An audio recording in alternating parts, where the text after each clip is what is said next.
The video you're about to watch, it's actually the fourth video we've done on this Falcon. We have a video of pulling it out of a junkyard. We have a video of me getting it running and a video of us cleaning it up. This video, the first half is me doing some very needed upgrades, things that were messed up on the car to get it back roadworthy. Second half of the video is us driving it into the National Forest and doing a little kayaking, so hope you like it.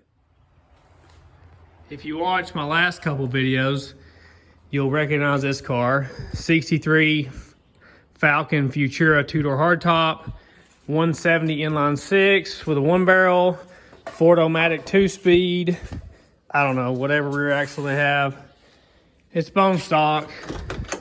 But in this video, we got a very bad radiator and we got a really bad water pump that's leaking everywhere. And so we're gonna put the radiator in it, water pump, hoses, spark plugs, wires, and the belt, because the belt's also coming apart. I already poured this in the transmission because it was a little bit low. I don't know why, I just like additives, so on an old transmission like this, instead of putting a quart of fluid in it, I'll usually put something like this. Ooh, doesn't look too good. Of course, if you saw the last videos, you know this thing's been sitting 25 years. Oh, what is that? I don't think that's supposed to be in there. There you go. That one doesn't look as bad. Got some nasty muddy water. I got this one loose. The other one, it broke when I was trying to loosen it. And this transmission line has been broke before. I'm gonna go ahead and take this mechanical fan off because, man, it's really tight in here. And I'm having trouble with that broken transmission line. Man, these inline 6s are so close to the radiator.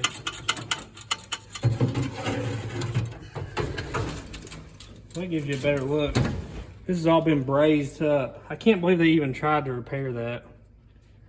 Everywhere has been brazed up. Look, even up in here.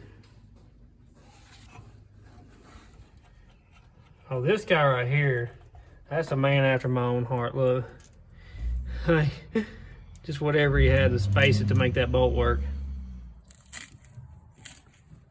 Oh my gosh.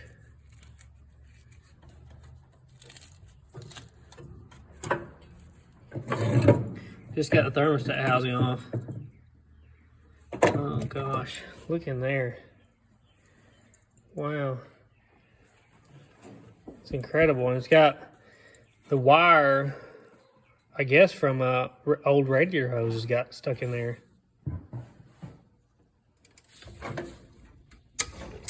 Oh, there you go. Oh, I'm gonna break loose. You can see where it sat for 25 years. Hear that bearing shot. It was leaking around here and water was coming out. I just changed the plugs one wire at a time. I hold them up and see which one's the shortest, and that'll go towards the front, and the longer ones go towards the back. Here's our spark plugs. Pretty sooty. I got all those changed. Nothing, you know, looks weird on one cylinder or anything. They always all look terribly sooty. Got the plug wires changed up. Here's a comparison to show you how wore out that belt was. It's about half the width it used to be. Now, when I ordered this water pump from Rock Auto, they didn't tell me it was a racing pump. Straight up JDM racing pump. Aluminum. I mean, look at all the weight I'm gonna save. I didn't mean to turn this thing into a race car. I really didn't. Got that little guy installed. I put some new bolts in there, surprisingly. I'm really liking this water pump. This is the water pump the small block Ford should have had.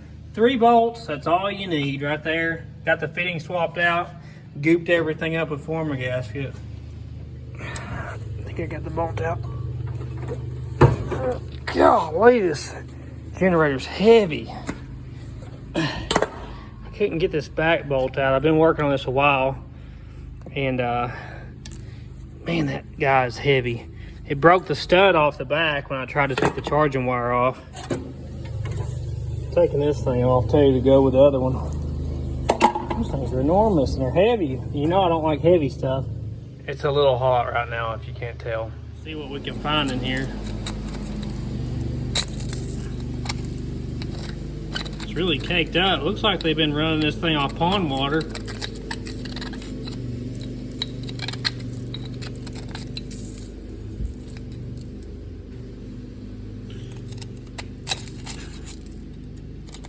Wherever this wire is has really been stuck in there.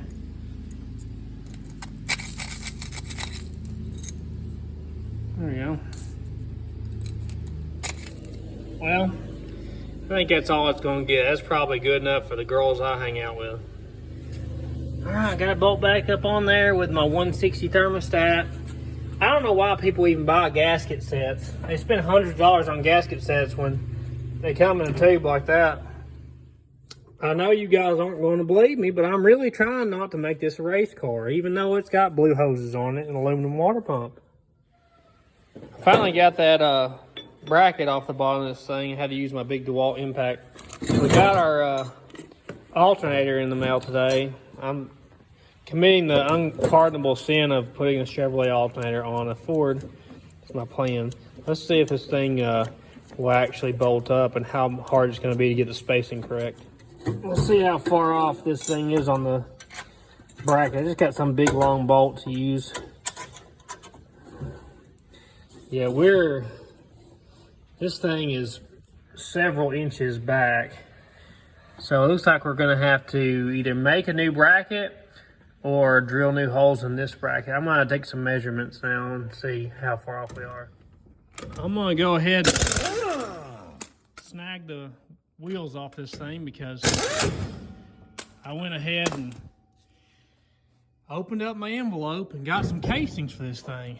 It's really hurts my heart with these casings that have all kinds of tread, but they're rotten.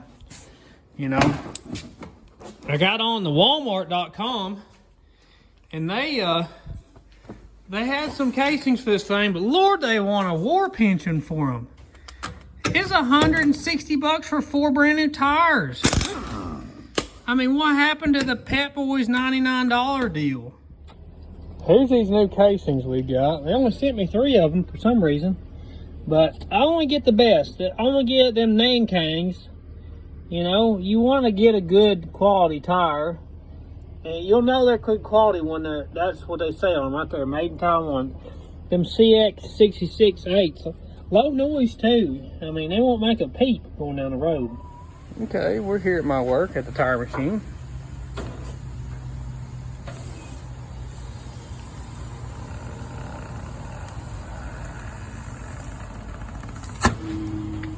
There's one side. Let's try to get the other side.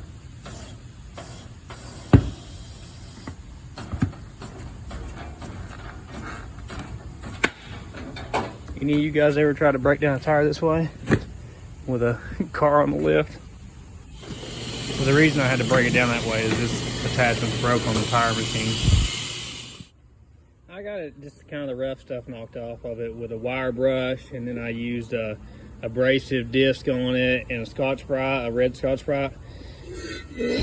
I'm not sure what color this thing's going to eventually be, so I'm just going to paint them black for now. This is probably a temporary solution anyway, because I plan on 5-lugging this bad boy because, you know, I don't really want to keep it 4-lug. I'd rather have some disc brakes on it too. All right, we're getting our casings on here. Got our wheel all painted up. Need some poverty caps for this thing.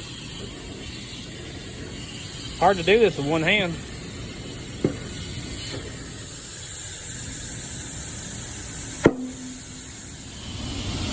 I didn't realize how small those wheels are. 4.5 inches wide. That is crazy. 13 by 4.5. There we go. We got that guy balanced up. Now we just got to do it 3 more times, and we'll be ready for the road again. All right, we got them all painted up and mounted up and balanced up, and we're gonna put them back on here.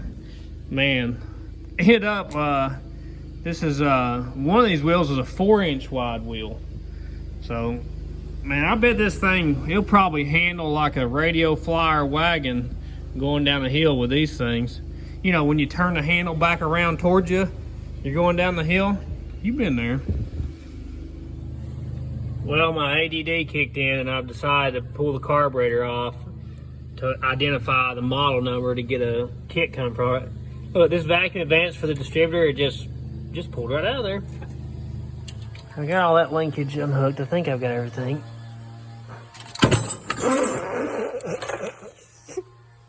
Okay, we got that. That should have loosened up the needle and seat. God, it looks dry as a bone. I got it out here on the truck, and I think I figured out a major problem. Looks like the cam for what I believe is the accelerator pump, I think that's what that is this was totally broke off. The plastics broke off right there. So no wonder I could never see the accelerator pump working. What is that? Is this broken JB welded back? This guy here, that's a power valve. So it has like an externally mounted power valve and then an internally mounted accelerator pump. It's kind of the opposite of a normal Holley 4-barrel. So what a power valve does is when it hits a certain vacuum level, when you step on the accelerator pump and your vacuum drops, this guy opens up and enriches it, gives it more fuel. The accelerator pump, when you hit the throttle, like you pumping the gas to start it, it sprays gas out of this guy right here. It should be. That's your little spray nozzle, and it sprays gas down in the carburetor to richen it up when you're trying to start it, or when you're, punch the throttle real quick to take off. That's what, if you have a dead spot in it, usually it's not enough accelerator pump when you're hitting it like that. And this is your main jet, which it determines how much fuel the engines get at normal operating range. And this guy over here would be your idle mixture screw, which adjusts your air-fuel ratio at idle. This is your needle and your float, and the seat is in here.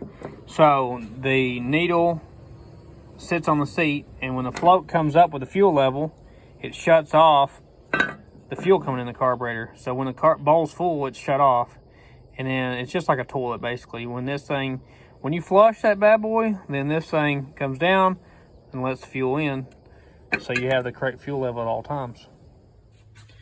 So here's what I'm working on. I ended up drilling new holes in this bracket to move it forward, and then this is the factory Ford bracket, as you can see by the part number. So I found this arm here in the junk pile. It was actually much longer, and I cut some off of it. So I'm gonna drill a new hole here, because this alternator hits when you get it over too far, so that bracket ends up being too short. Okay, I think I got the alternator bracket sorted now that I got that hole drilled in it and shortened and everything. We're gonna have to use a little bit longer belt. I actually had one here in some junk pile, probably off my old Nova or something. I just sat the radiator down here, and it's unbelievable how close it is. I don't know why that is, because I supposedly ordered this for the correct vehicle, but it's a little bit thicker than the factory one, and it's like an 1/8 of an inch, 1/4 of an inch from this radiator. I don't know if that's going to work, honestly.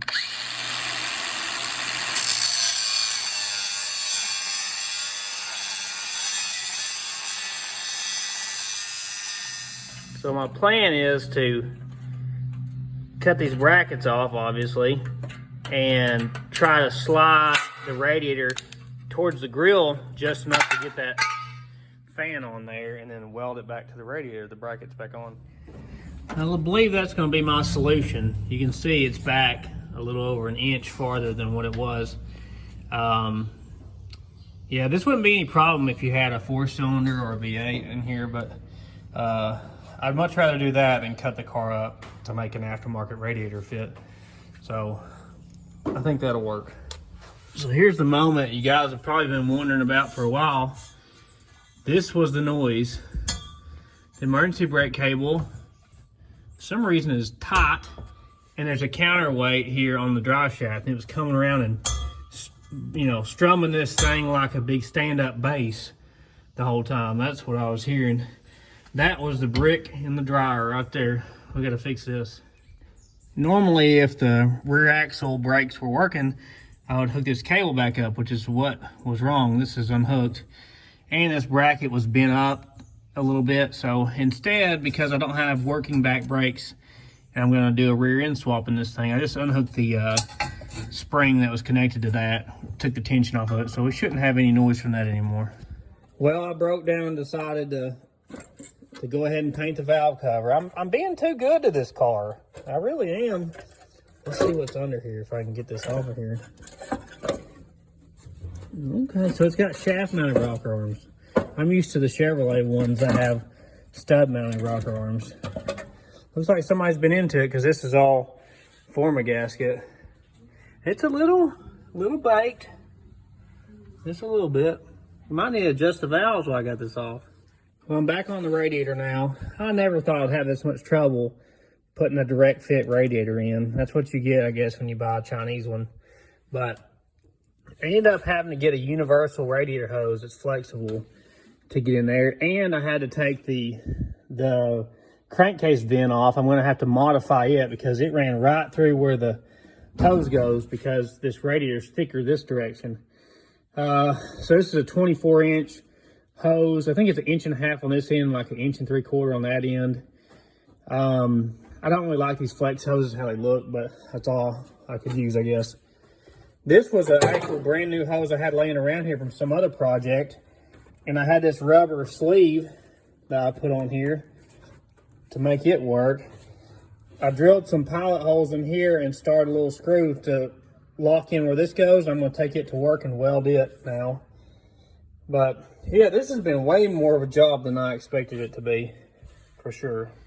So since this transmission line had already been cut and spliced before, and because I couldn't get the old fittings out of the radiator, I've decided to just cut the end off these messed up lines, and I'm just going to run a short piece of 5/16 rubber transmission line on here. I'm not really a fan of using rubber transmission lines, but I'm not too worried about this one since it's just a really puny stock transmission. It shouldn't have a ton of line pressure.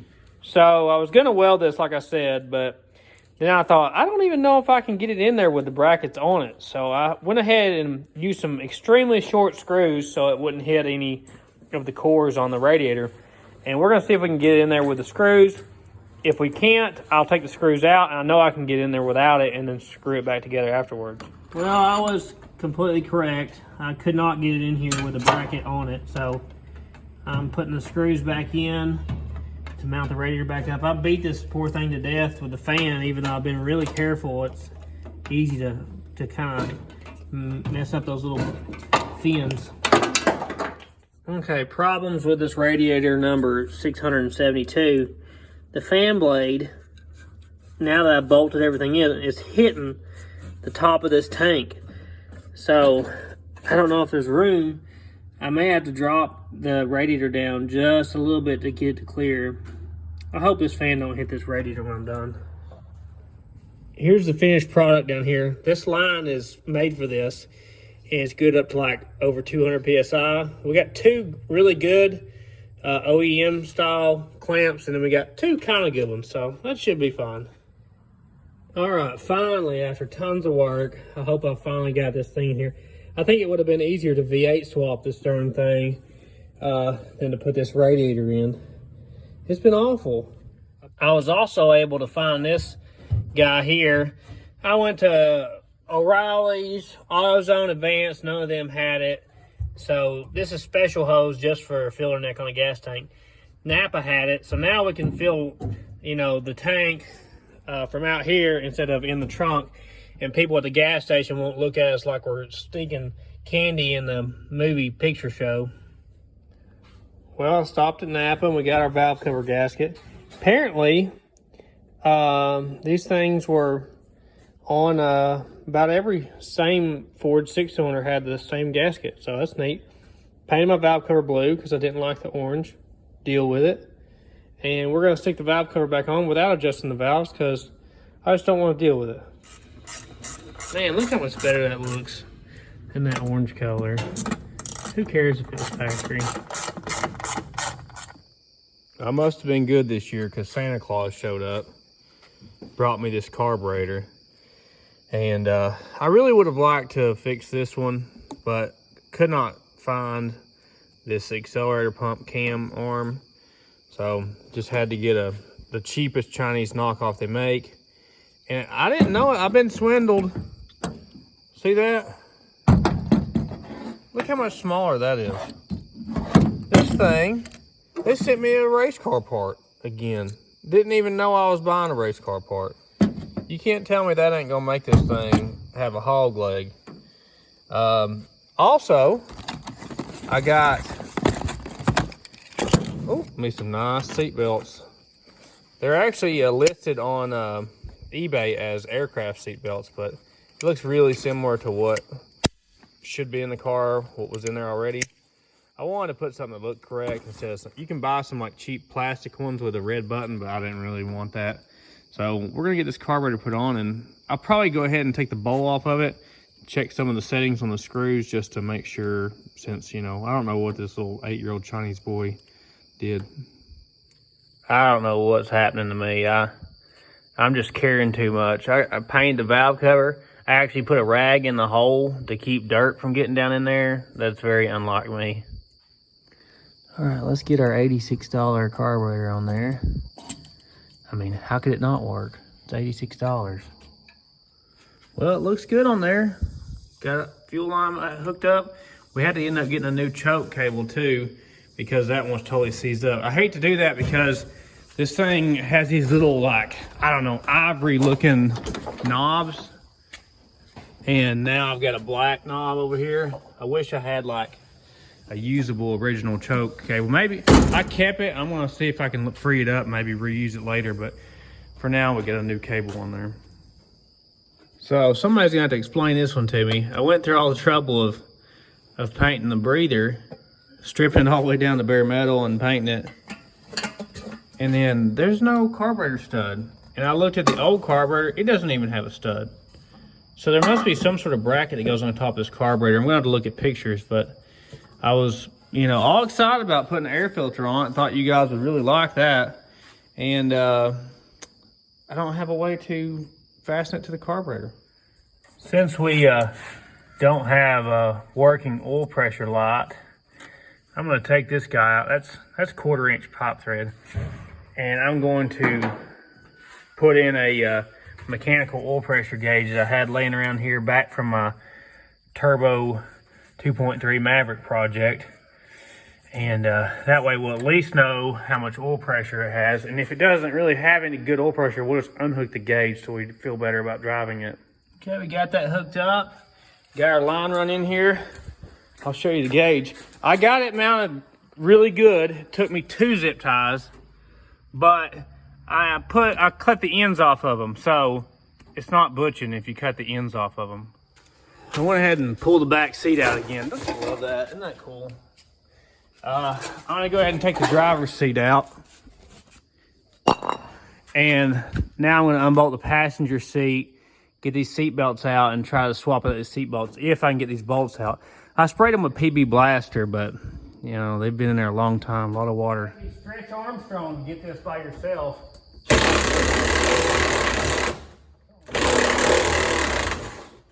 11/16 on the bottom with a big washer. Okay, so for some reason this car only had 1 seatbelt in the back, right here. So what I ended up doing was drilling new holes here. I was gonna drill them there, but the floor is too rusty there. It's not safe. So I drilled it in that upper brace there, put these huge washers behind there. I did go with a smaller seatbelt in the middle because I didn't know if this would fit through a car seat. So it's got a smaller one in the middle. But we got the accurate ones, you know, 4 of the good accurate ones here. We're gonna put the seat back in it now. Well, I got 3 of the seat bolts out.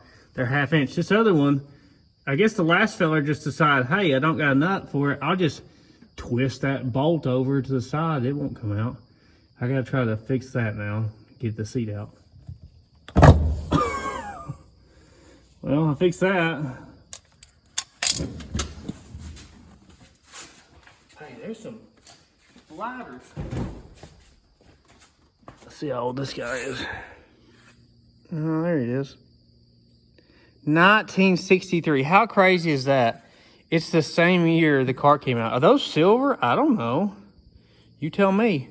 That thing's probably worth more than the car. Probably shouldn't do, which is pull this carpet out and see what this floor actually looks like. Doc's about to find something out I don't want to know.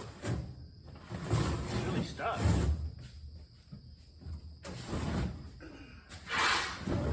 Asbestos.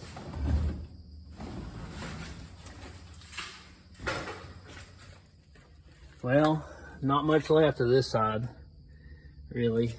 But that side over there, I don't think it really needs replaced. It looks like it's pretty solid. Somebody's kind of knocked a high spot up there. It may need just some minor patchwork over here, but it definitely needs the driver's side floor pans replaced at some point. Stay tuned. Okay, broke the bit, but we drilled the hole at the same time. Check this out. I was looking into the car. 1936 wheat penny. How cool is that? I love those things. Man, I just got fancy. Look at that. The seat belt, I drilled new holes for them too. Put huge washers behind them because obviously I didn't want to bolt it into that nasty floor. It's just gonna rip out. So I don't know, a small element of safety here, not much, still a death trap. But we're gonna have to start putting money in another envelope for some floor pans and some seats. I'd love to have new interior in this car. Man, it'd be nice to have new door panels and seats and stuff. I gotta source another seat for that side. I have some seats sitting around here I may actually try to throw in there just temporarily. That should be enough. Well, I decided to fix it right. There you go. Now that's some of my better work right there. We sunk 2 bolts in the back with big old washers on the bottom. It's actually pretty stout. Don't have to worry about losing a toe now.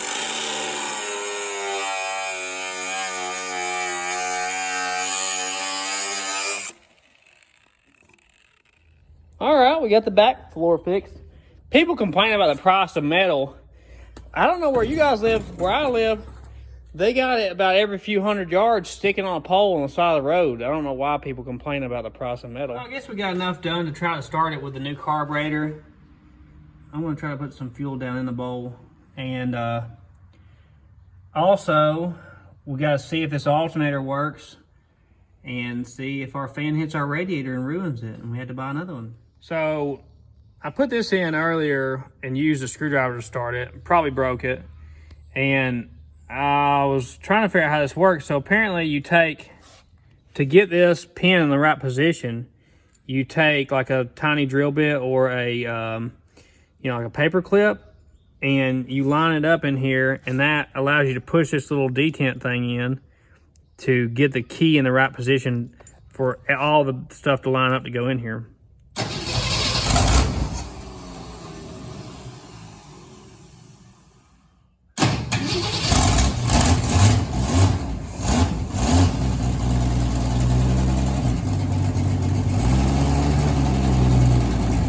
Oh man, we got over 40 pounds of oil pressure at idle. That's great.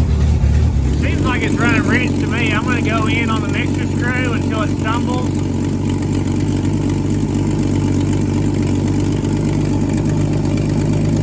Yeah, it's cleaning up. Way rich.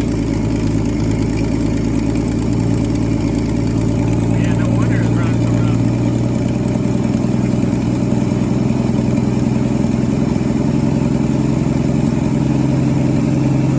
Okay, that's puzzling because that's all the way in. Shouldn't have to go all the way in to get it to idle. Now I've got to lower the throttle back down. Let's see if this alternator is charging the way, yeah, 14.4 volts.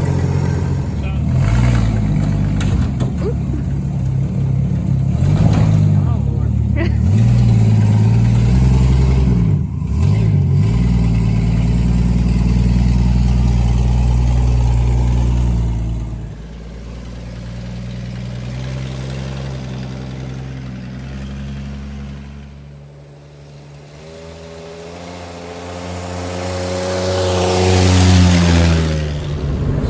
vibration.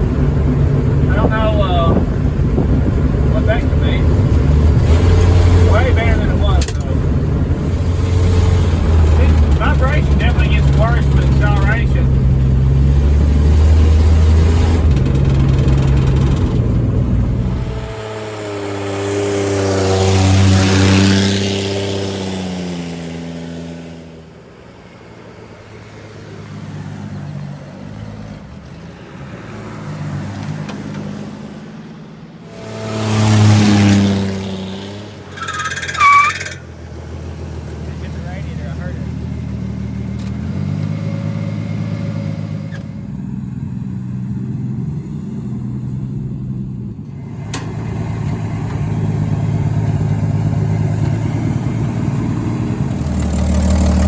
Check our timing now. It's supposed to be 12 degrees on an automatic with the vacuum advance unhooked. Well, you guys probably guessed it, but right when I turned the video off, I got my light. It tagged the radiator fan and it flexed it just enough to hit the radiator. Golly, look at all the rust that shook out from under that car with me doing all that. Crazy. Even back here.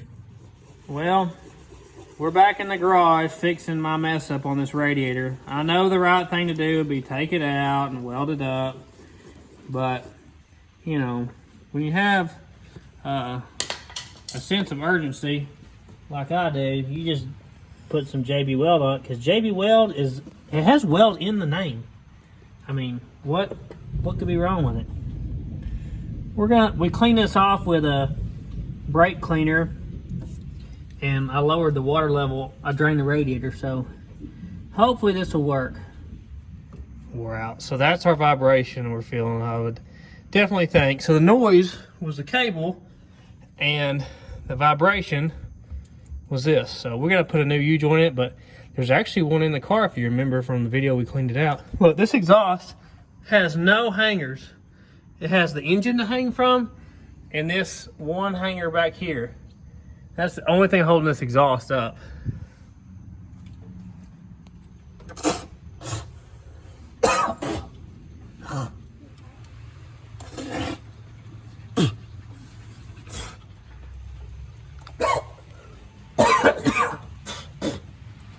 These little tiny U-straps.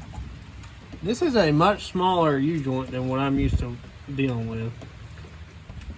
I found the brand new U-joint, and this thing actually doesn't appear to be wore out like I thought. I thought like the little needle bearings were gone, but it looks like these clips, these inside clips are just missing, so it was allowed to move. I believe I'm right. I'm gonna put these clips out of this U-joint on this one and try it. So I'll put those inside C-clips on. I just squeezed them on with this guy. I don't know if that's the right way. Hopefully that was the correct move. We're about to see. This thing is caked up with grease down here. It's getting in the way of all this. I did look it up. This is a 7 1/4 ring gear size on these old Falcons. What are you doing under here, Ellie? You like it under here? Well, that seems to have fixed it. It doesn't have any slop in it anymore. Hopefully we finally not have any vibration and noises out of this thing, at least in that part. So I'm gonna go ahead and do a band adjustment while we're down here on this 2-speed Ford-O-Matic. So it looks like everything I found, you snug this up kinda, not like super tight, but snug it up and then back it off 2 turns. So we're gonna do that and set our band adjustment. All right, we got the band where it's supposed to be now. This is a 3/8 we're holding this with, and then we're gonna lock this jam nut back down with the 3/4 inch wrench. That drive shaft fixes all that. All the fluids are good. We're gonna fill it back up with straight antifreeze. Well, hopefully draining that radiator got some of the junk out of the system. That's the second time it's been drained, so trying to get, you know, some good new antifreeze and water in this thing. All right, we got our new grape soda bottled in Cleveland, Tennessee.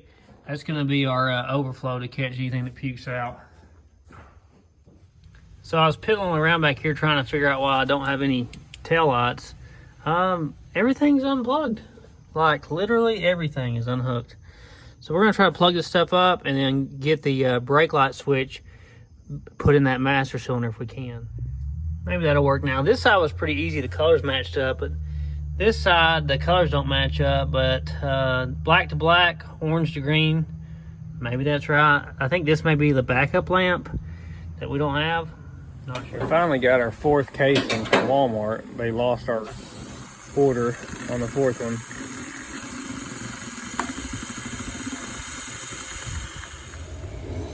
Not sure how good you can see it, but we got a pretty big ding here.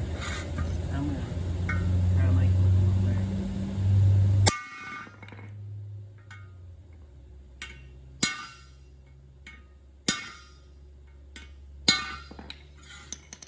Oh yeah, that's better. I'm using this trim black from SEM. I really like how it looks when it gets done. I'll be glad to finally get this goofy thing off here. With these goofy lug nuts. There you go. Hey, always by DeWalt.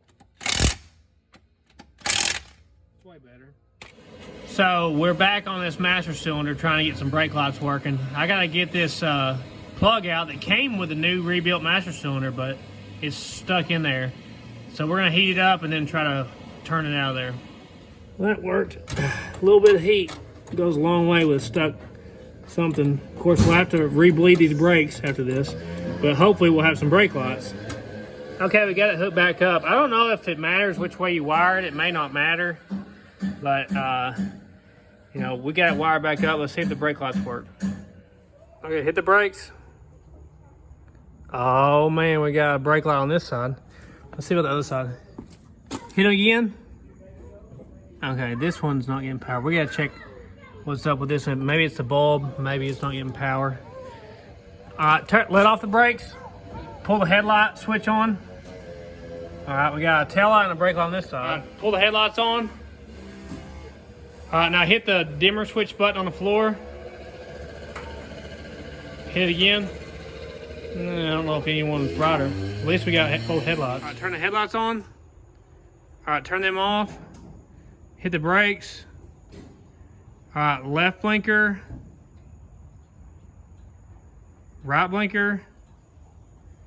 Okay, it looked like the brake lights were dimmer than the tail lights. We must have something up, but that's good enough.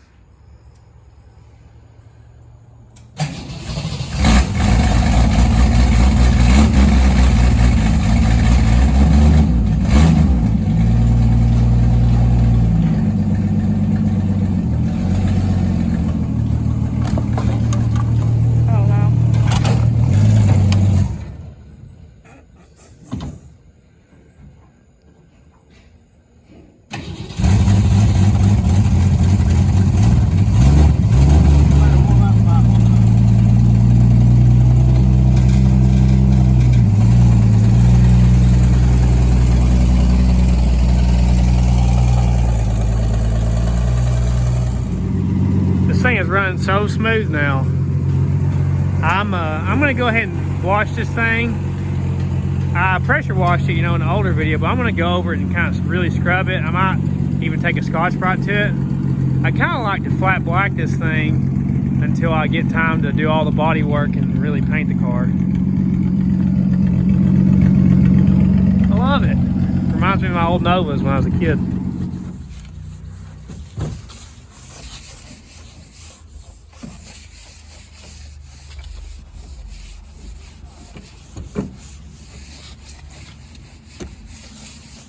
So that didn't really do a whole lot. Let's see if this guy does any better. It's looking like a no. Man, it's gonna take a lot to get this off here. I thought that would take it off at least some. Oh, he got me.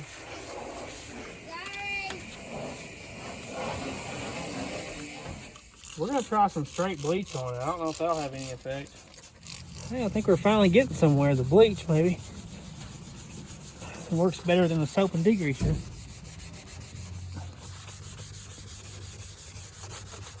Yeah, it's working. So there you go. You got mold on your car. Use bleach, not soap and degreaser. That came off.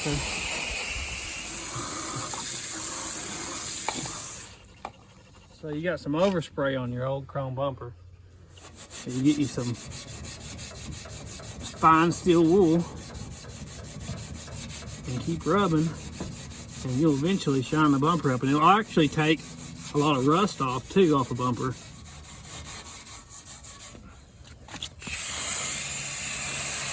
There you go. Now it's got a bunch of old rust scratches, but look how much better it looks. Let's see how it works on the rust spots. See how it's taking that staining off? Obviously it's not gonna, this is already, the plating has come off, but look, everywhere the plating's still there, it'll take those rust stains off. See the difference? So see, we got primer overspray here too. We got our fine steel wool. It'll get that off the glass. You can also use a brand new razor blade if you're good with it. It takes all that overspray off. Got more overspray here. These guys are a little sloppy on their tape job. Must have went to Earl Shive or Mako.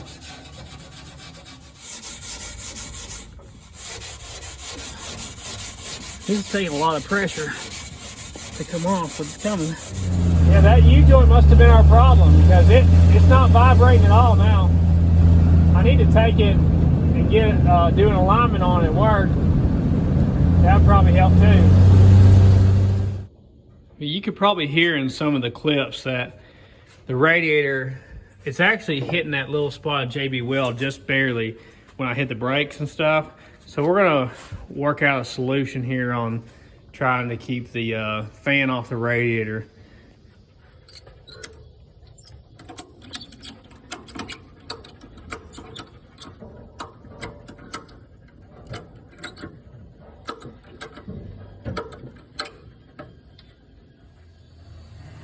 Okay, well that gained us some room.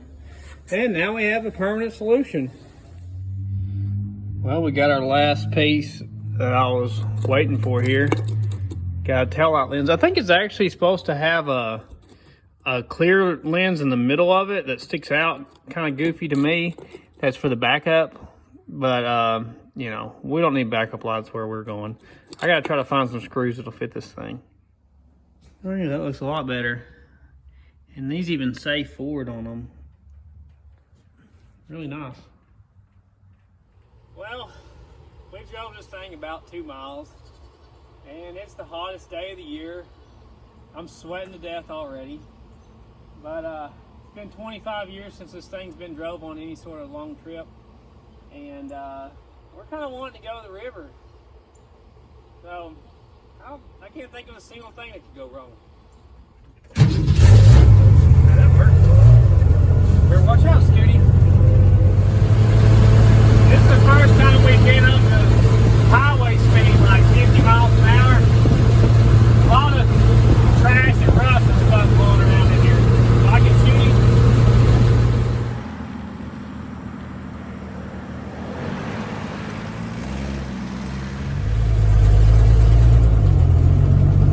Something smells like it's kind of burning. Yeah. Hopefully not.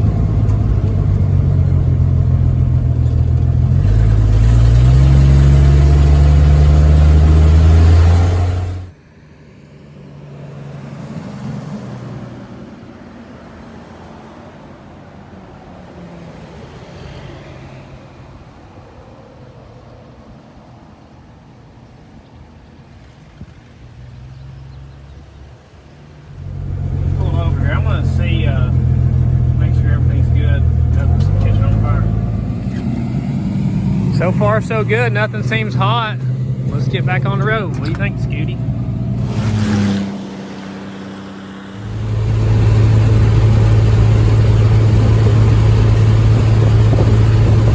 Definitely got a pretty bad exhaust element to blow out the front. Probably going to end up taking this thing to a muffler shop and having a full exhaust put on it. Got a little view of our kayak here.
locals kind of might know it. It's Webb's Brothers store area. There's like an old church, schoolhouse there. Really neat. I think you guys will really like it.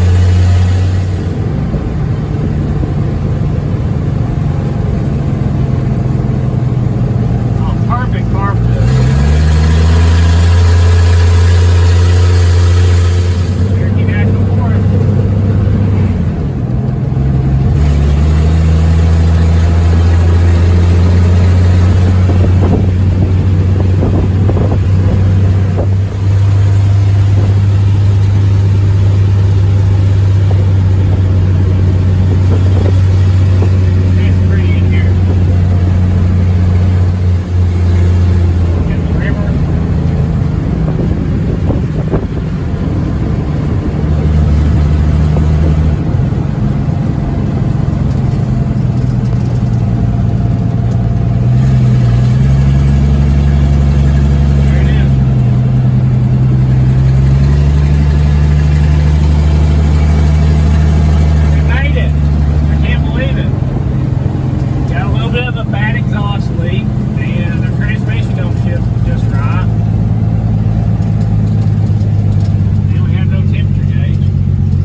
Pump doesn't sound good in that transmission to me.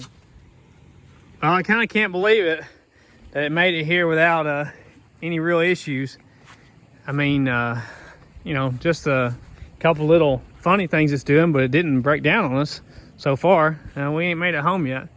How cool is this place, huh? I love the top of it.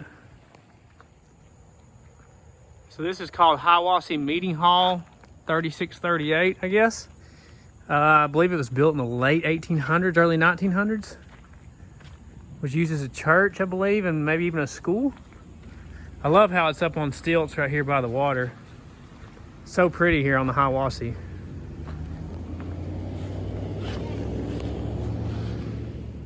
Well, we couldn't come this far and not get in the water. We didn't bring his kayak just for show.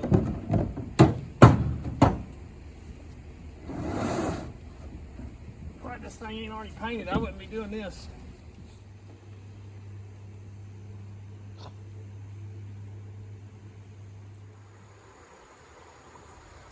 Look, ooh, what's that? Better not be no snake. Oh, it's so cold. Looking good though. Hot Ralphie.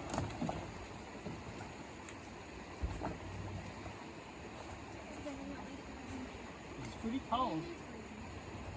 Watch out for the current.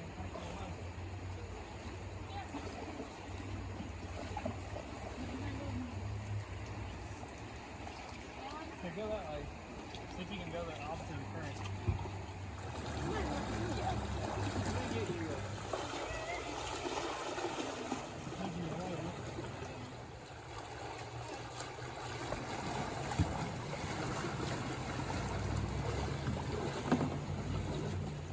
He likes the kayak.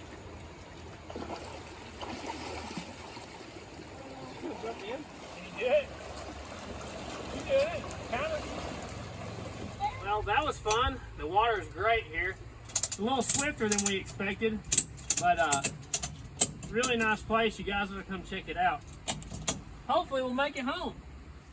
Well, it looks like our little ratchet strap fix worked. I didn't hear it hit the radiator one time. That's really good. We don't have a temperature gauge, but you know, no antifreeze blew out on us. Looks like our little Coke can's not too full. We're good on oil and transmission fluid, so we're gonna head back home.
tips on for you guys. I know you like it.